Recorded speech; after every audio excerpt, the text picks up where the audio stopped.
ekspedisi menjelajah negeri para nabi.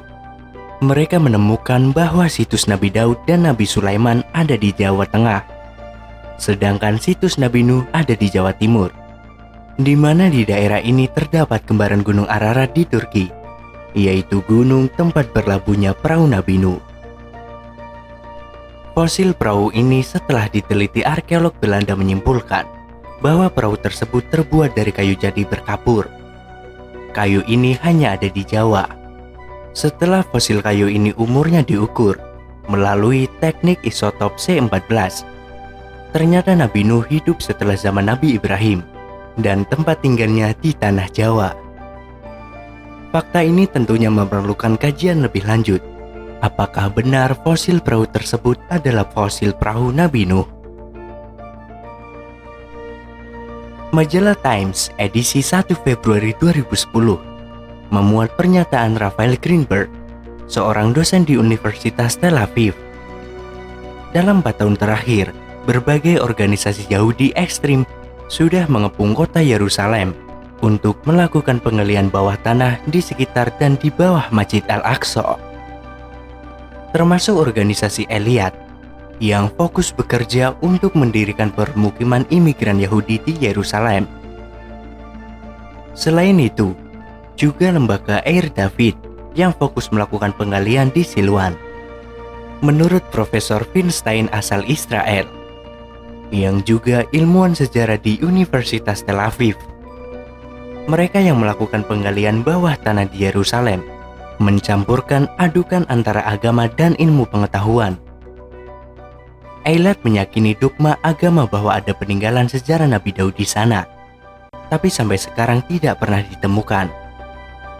Selain itu, Profesor Yoni Mazarahe, juga pakar arkeologi Israel, mengatakan Eliyat tidak menemukan apapun dari penggalian, bahkan sekedar pelang tulisan "Selamat datang" di Istana Daud juga tidak ditemukan. Mereka hanya mendasarkan keyakinan pada teks-teks yang dianggap suci oleh mereka sebagai panduan penggalian. Dari fakta-fakta ini bisa saja kita simpulkan bahwa Bani Jawi, suku-suku di Nusantara, ini adalah Bani Israel yang tetap beriman kepada Nabi Musa dan mendiami tanah yang dijanjikan, The Promised Land, yaitu benua Atlantik yang sekarang disebut Indonesia. Sedang Bani Israel yang berdiaspora ke seluruh dunia adalah mereka yang dikutuk oleh Allah karena mendustakan Nabi Musa alaihi salam. Adapun Bani Israel yang sekarang menjajah Palestina, sebenarnya Yahudi produk rekayasa. Maksudnya, Bani Israel dari suku ke-13, yaitu suku Khazar, hasil perkawinan campur Bani Israel yang berdiaspora dengan penduduk lokal, dan saat ini posisinya mayoritas. Klaim atas Yerusalem sebenarnya sebuah kekeliruan yang disengaja. Padahal Yerusalem, Temple of Solomon, dan tabut yang mereka cari selama ribuan tahun itu berada di tanah Jawa, yaitu Candi Borobudur dan Negeri Sleman di Yogyakarta. Di dalam Al-Quran, tabut mempunyai arti kode rahasia kerajaan yang disimpan oleh Nabi Daud. Saat ini tabut tersebut sedang dibuka rahasianya melalui candi-candi yang dibangun sejak zaman Nabi Sulaiman, khususnya Candi Borobudur. Perlu diingat sebenarnya kata candi berasal dari kata sandi, artinya kode rahasia. Dengan demikian, rahasia jejak para nabi akan segera terkuak setelah ayat Allah berupa tulisan penggambaran yang ada pada candi-candi di negeri Sleman dipuzzlekan dengan ayat-ayat Allah dalam Al-Quran. Sebagian besar umat Islam saat ini terkecoh oleh keyakinan bahwa Palestina adalah negeri yang diberkahi dan Yerusalem adalah kota suci Islam ketiga setelah Mekah dan Madinah. Hal ini karena umat Islam banyak terpengaruh hadis-hadis Israiliyat, khususnya tentang Isra Mi'raj Nabi Muhammad SAW. Perlu ekstra hati-hati dalam mengutip hadis tentang Isra Mi'raj, karena sebagian besar hadis palsu dan dibuat oleh kaum munafik dari kalangan Bani Israel. Para ahli hadis menyebutnya sebagai hadis Israiliyat. Karena hadis-hadis inilah umat Islam di luar Palestina terseret dalam permusuhan dengan Israel dan menjadikan Yerusalem sebagai kota suci ketiga umat Islam. Padahal waktu Kanjeng Nabi Isra Miraj, apa yang disebut Masjidil Aqsa sebenarnya adalah gereja. Waktu itu Yerusalem masih dikuasai Roma. Cobalah kita mengambil ibrah dari kemampuan Nabi Daud alaihissalam dalam teknologi peleburan besi dan manajemen pengelolaan gunung yang diwariskan di tanah Jawa. Banyak peninggalan bangunan-bangunan misteri, semisal Candi Borobudur, piramida-piramida Mesir, dan piramida Aztec.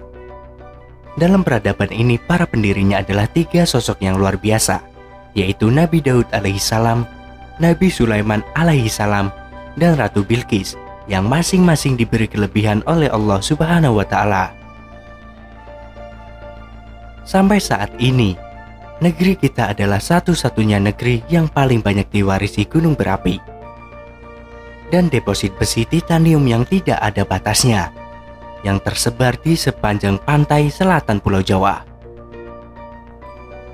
Besi titanium ini sejak zaman Nabi Daud sampai sekarang digunakan sebagai bahan baku pembuatan senjata, khususnya keris. Besi titanium ini juga digunakan sebagai bahan baku pembuatan pesawat ruang angkasa. Dan saat ini di sekitar Candi Borobudur sedang dipersiapkan berdirinya perguruan tinggi nuklir yang akan mempersiapkan desain dan pembuatan pesawat piring terbang oleh tim SSQ. Hanya dengan menguasai teknologi pesawat piring terbang, umat Islam bakal mampu mengalahkan Zionis Israel dan para pendukungnya yang cenderung semakin destruktif di muka bumi. Yahudi memang hanya bisa dikalahkan oleh Yahudi yang beriman karena memang kecerdasan dan ilmunya juga sepadan. Tapi aneh bin ajaib, sekarang ini banyak perusahaan-perusahaan skala dunia yang secara tersembunyi berafiliasi dengan Israel berlomba-lomba mengajukan izin untuk mendirikan pabrik peleburan besi titanium di pantai selatan Jawa.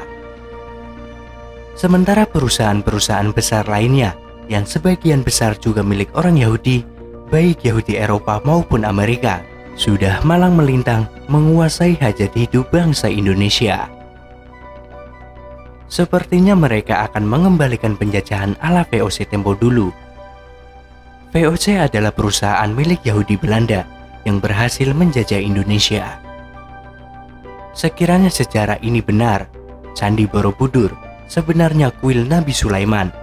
Sleman sejatinya negeri Nabi Sulaiman, dan Gunung Muria adalah Bukit Zion yang dijadikan simbol perjuangan kaum Zionis Israel. Negeri kita akan menjadi faktor penentu penyesalan konflik Arab-Israel, yaitu terjadinya perundingan damai di Indonesia setelah masing-masing pihak menyadari bahwa sejatinya The Promised Land adalah Indonesia. Sesungguhnya rumah yang mula-mula dibangun untuk tempat beribadah manusia ialah Baitullah yang ada di Bakkah, Mekah, yang diberkahi dan menjadi petunjuk bagi semua umat manusia.